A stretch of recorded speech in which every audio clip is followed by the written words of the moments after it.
সকাল 7টা বাজে, রান্নাঘরে চলে এলাম।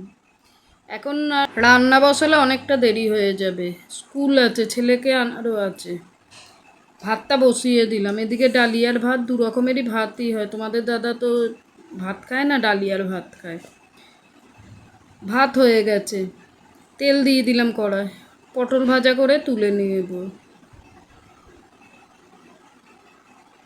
তারপরে দিয়ে দিলাম কুমড়ো, কুমড়ো ভেজে তুলে নেব। নিরামিষ রান্নায় বড্ড ঝামেলা লাগে। যদি মাছ মাংস ডিম হয় রান্না করে একটা কিছু করলে হয়ে যায়, আর যেদিন ডাল হয় সেদিন যেন ঝামেলা, এটা ভাজো ওটা ভাজো। এদিকে মুসুর ডালের বড়া করে তুলে নিলাম। জিরে পেঁয়াজ লঙ্কা ফোড়ন দিয়ে দেবো, দিয়ে মুসুর ডালটা সাঁতলে নেব। অফিস টাইমে একটু তাড়াহুড়ো থাকলে কি হবে, রান্নাবান্নাটা তাড়াতাড়ি হয়ে যায়। ওদিকে আমি একদিকে রান্নাবান্না করছি, তোমাদের দাদা পুজোটা করে নিচ্ছে বৃহস্পতিবারের। ডিমের অমলেট করে নিলাম।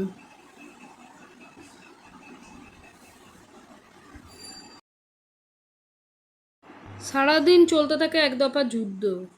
ওদিকে ছোট ছেলেকে রেডি করে পাঠানো, রান্নাবান্না করা, ছোট ছেলেকে আনা, বড় ছেলেকে খাওয়ানো, মানে যুদ্ধের আমার আর শেষ নেই। চাটাও শেষ হয়ে গেছিলো, চা করে দিলাম। তোমাদের দাদা বেরোবে চা খেয়ে। গ্যাস ওভেনটা পরিষ্কার করে মুছে নিলাম। এই যে কটা বাসন বেরিয়েছে মেজে নিলে রান্নাঘরের পাট মিটে যায়। ঘরে গিয়ে সুন্দর করে বিছানাটা তুলে বিছানাটা ঝাঁট দিয়ে পরিষ্কার করে নিলাম। একবারে ঘরদোরটাও ঝাঁট দিয়ে দিয়েছি, ঘরদোরটা মুছে নিলাম।